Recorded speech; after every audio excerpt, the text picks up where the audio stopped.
Assalamualaikum guys, welcome back to my YouTube channel. You are watching now Future Build Academy. As you know that in our previous lectures we are discussed about the bank, what is bank and the functions of bank.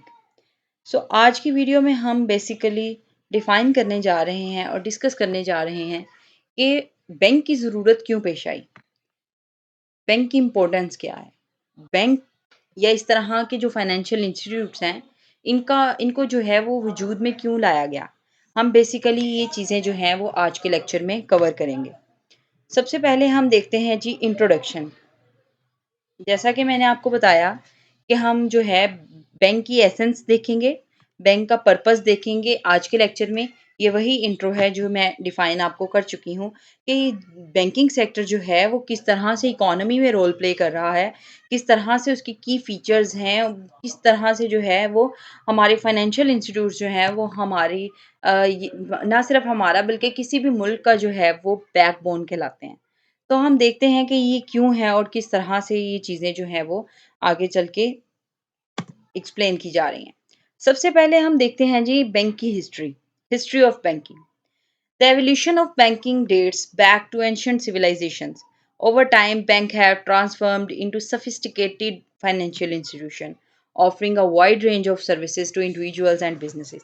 अब basically अगर हम history की बात करें तो banking की history कुछ जो है वो मैंने प्रीवियस वीडियो में एक्सप्लेन की थी कि बैंक जो है वो किस तरह से स्टार्ट हुआ।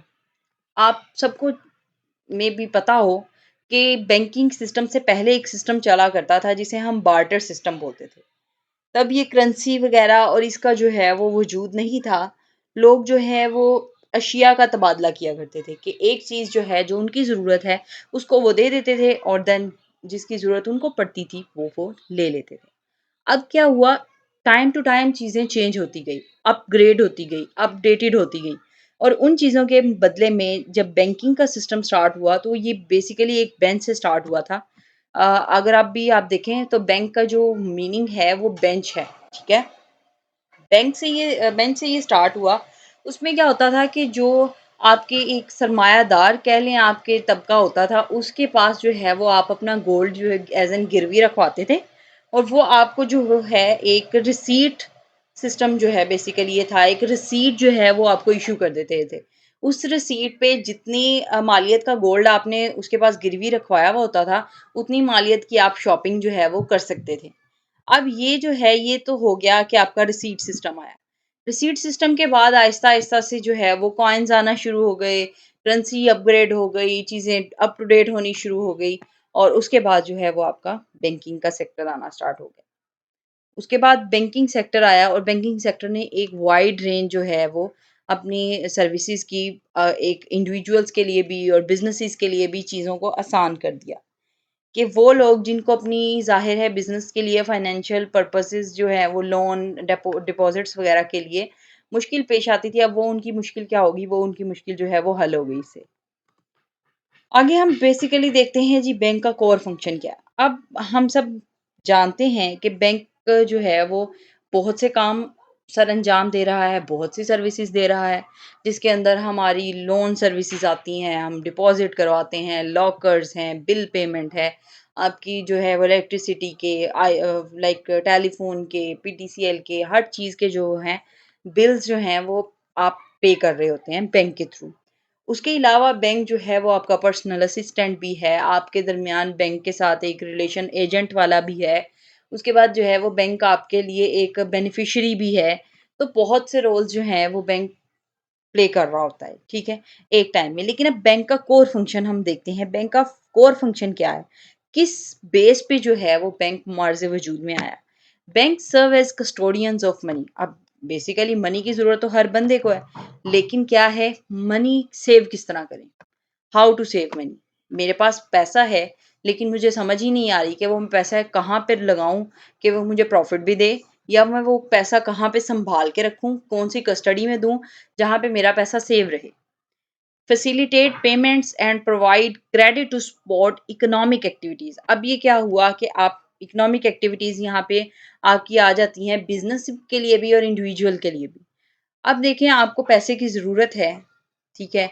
सबसे पहले हम क्या करते हैं? हम फैमिली ज़ाहिर है अपनी फैमिली के पास जाते हैं, अपने फ्रेंड सर्कल के पास जाते हैं। उनसे हम जो है वो लोन ले लेते हैं। अब अगर आपका फ्रेंड सर्कल जो है वो और आपका फैमिली जो है आपकी, वो आपको लोन नहीं दे रहे, तो आप क्या करेंगे?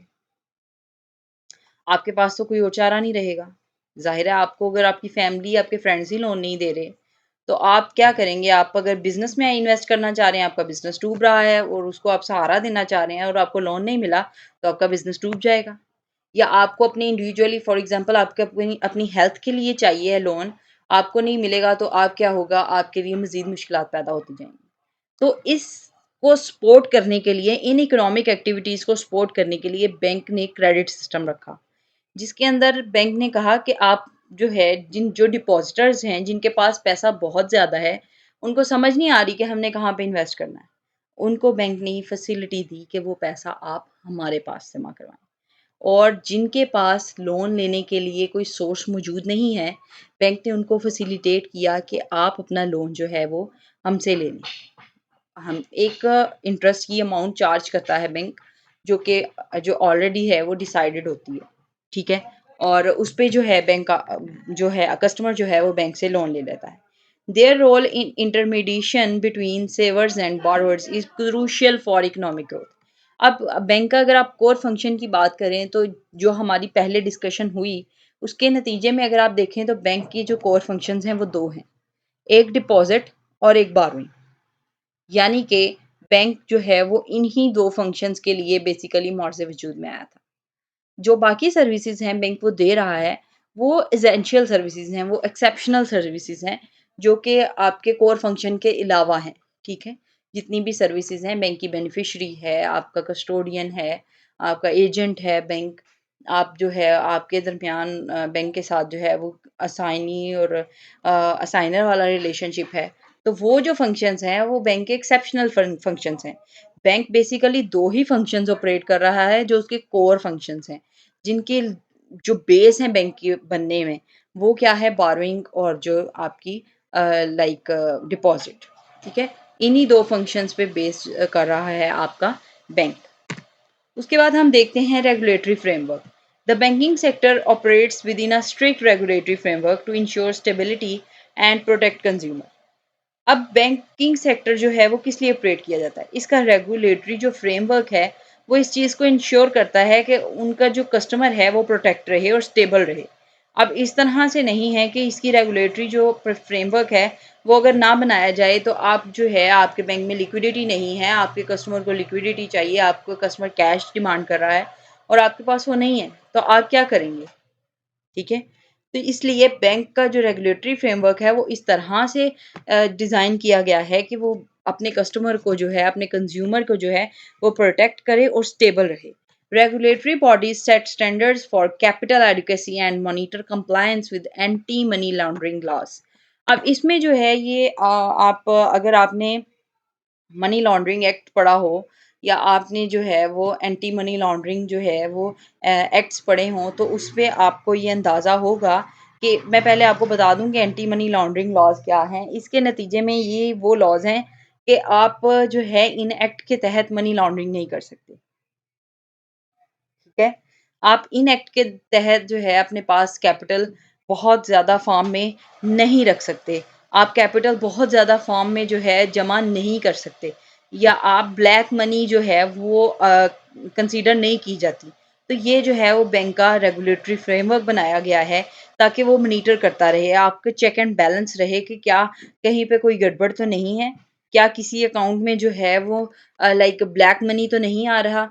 वो मनी जो है अब यहाँ पे एक चीज़ मैं आपको क्लियर कर दूँ कि ब्लैक मनी और व्हाइट मनी में फ़र्क क्या होता है? ब्लैक मनी वो होता है जो आपका विदाउट जो है वो टैक्स पे किए आप रख रहे होते हैं और जिसका जो है आप कह लें कि आपने जो है कोई टैक्स पे नहीं किया और वो मनी ऐसा है जो कि आपने किसी गलत तरीके से कमाया हो गया हो।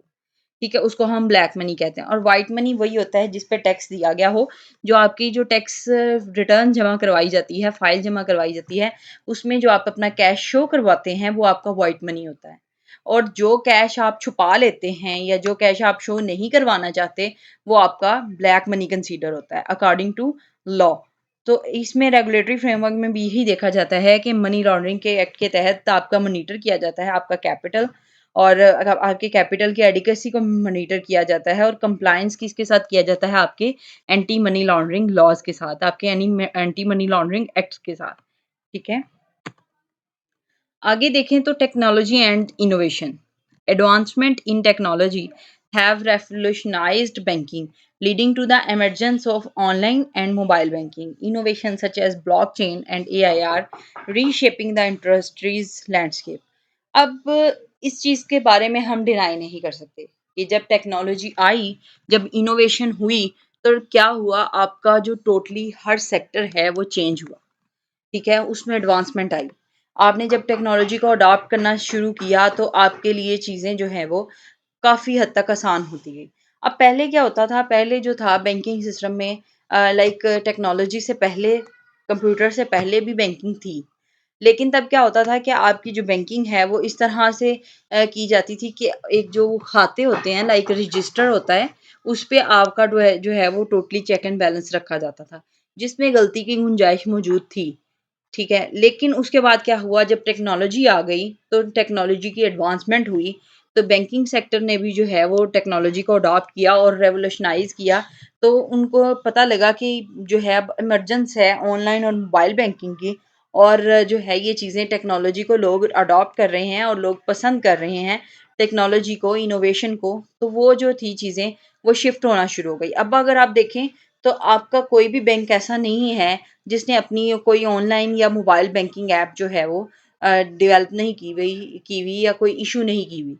आप अगर देखें, आपके जितने भी बैंक्स हैं, इवन अगर आपके कोई छोटे से छोटा बैंक भी है, लाइक हम फिजिकली बैंक की बात ना भी करें, तो लाइक आपके जो सिम्स पे बैंक होते हैं, फॉर एग्जांपल आपका जैज़ कैश है, इजी पैसा है, और इसी तरह से यू पैसा है। तो ये जो चीज़ें हैं, ये बेसिकली मोबाइल बैंकिंग ऐप्स हैं। इनकी जब इमरजेंस हुई, टेक्नोलॉजी की एडवांसमेंट हुई, लोगों को देखना शुरू किया, तो फिर लोगों के अंदर ये चीज़ों का शऊर पैदा होना शुरू हुआ कि क्यों ना हम भी टेक्नोलॉजी को अडॉप्ट करें और हम भी इनोवेशन लेके आएँ। अब इनोवेशन में आप देखें कि such as blockchain and AI, artificial intelligence जो है वो टोटली इंडस्ट्री को रीशेप कर रही है। इसी तरह से बैंकिंग सेक्टर जो है उसने भी अपना जो है वो इनोवेशन को एक लगा लें कि आप कह सकते हैं कि इनोवेशन को जो है अडॉप्ट किया है, और इनोवेशन के साथ-साथ अब एआई टूल्स आ रहे हैं, और उन एआई टूल्स को यूज़ करके इस इंडस्ट्री को मज़ीद बेहतर से बेहतर बनाया जा रहा है। लेकिन इसमें एक चीज़ आप इनकार नहीं कर सकते कि एआई की वजह से, या आप कह लें कि एआई की बदौलत जो है फ्रॉड का चांस जो है वो कई हद तक बढ़ चुका है, कि आपका जो इवन के बैंकिंग सेक्टर भी है उसमें भी फ्रॉड का चांस जो है वो कई हद तक बढ़ चुका है, कि आप एआई जनरेटेड जो है वो वॉइस यूज़ कर सकते हैं, आप एआई जनरेटेड इमेज यूज़ कर सकते हैं, आप एआई जनरेटेड वीडियो यूज़ कर सकते हैं। इसी तरह से आप जो है वो एआई जनरेटेड चीज़ों को यूज़ कर सकते हैं, और इसमें फ्रॉड के चांसेस जो हैं वो कई हद तक बढ़ चुके हैं। लेकिन उम्मीद है कि जिस तरह से टेक्नोलॉजी की एडवांसमेंट हो रही है, कोई ना कोई इस तरह का टूल भी आएगा कि जो है आपका फ्रॉड जो है, इस तरह की चीज़ें उनको जो है वो रोकने के लिए, या उनको टेस्ट करने के लिए, उनकी उनकी वेरिफ़िकेशन के लिए इस तरह की चीज़ों को अडॉप्ट किया जाएगा। ठीक है? नेक्स्ट हम देखते हैं जी risk management. Banks employ sophisticated risk management techniques to mitigate credit, market and operational risk. Effective risk management is essential for maintaining financial stability and safeguarding depositors' fund. अब रिस्क मैनेजमेंट किस तरह से है? आपको फॉर एग्जांपल रिस्क है, आप अपने पैसे कहाँ पे रखेंगे? ठीक है, सेफ्टी नहीं है। अब आपने बैंक में जमा करवा दिया। अब आपको क्या लगता है कि बैंक में रिस्क नहीं है? बैंक भी रिस्क बैंक को भी उसी तरह से रिस्क होता है जिस तरह आपको होता है।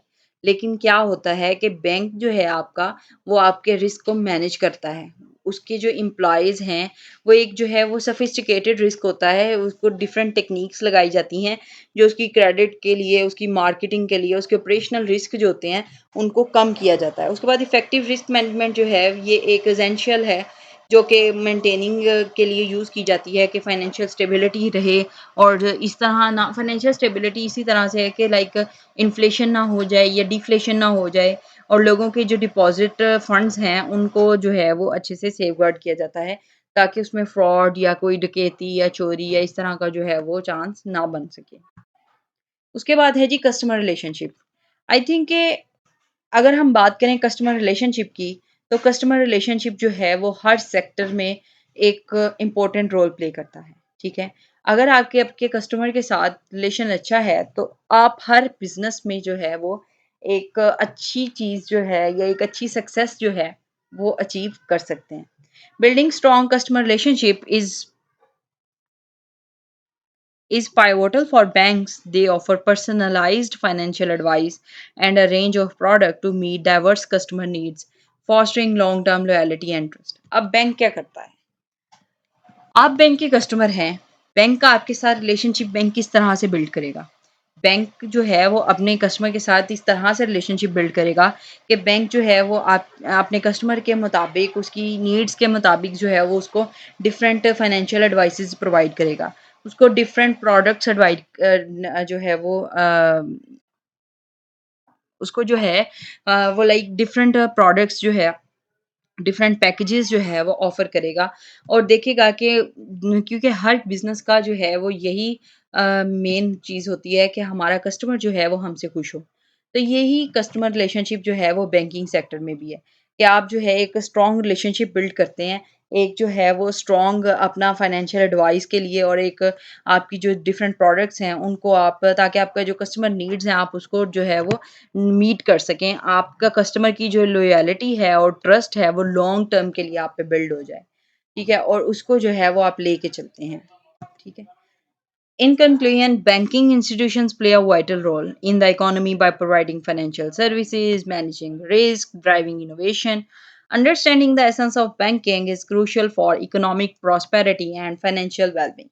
अब कंक्लूड कर रहे हैं हम अपना टॉपिक को आज के लेक्चर को कि बैंक की जो है हमने देख लिया कि किस तरह से बैंक इम्पोर्टेंट है हिस्ट्री बैंक की हिस्ट्री क्या है बैंक की इम्पोर्टेंस क्या है बैंक क्यों जो है वो एक मौर्जे वजूद में आया उसमें हमने देखा कि बैंक जो है वाइटल रोल प्ले कर रहा है बैंक फाइनेंशियल सर्विसेज दे रहा है रिस्क मैनेज कर रहा है इनोवेशन की तरफ लेके जा रहा है और जो है वो बैंक की ज़रूरत जो है वो हर एक कहीं पे भी अगर आप इकोनॉमिक प्रॉस्पेरिटी चाहते हैं अपनी जो है माशी खुशहाली चाहते हैं तो उसकी वेल बीइंग के लिए आपकी फाइनेंशियली सेक्टर के लिए आपका जो बैंक है उसकी ज़रूरत बहुत ज़्यादा है और बैंक ही जो है वो आपकी एक कंट्री के फाइनेंशियल सिस्टम में बैकबोन का काम करता है।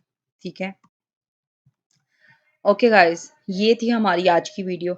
आई होप कि आपको आज की वीडियो आज का लेक्चर समझ में आया होगा और आपने इसको जो है वो अच्छे से अंडरस्टैंड किया होगा।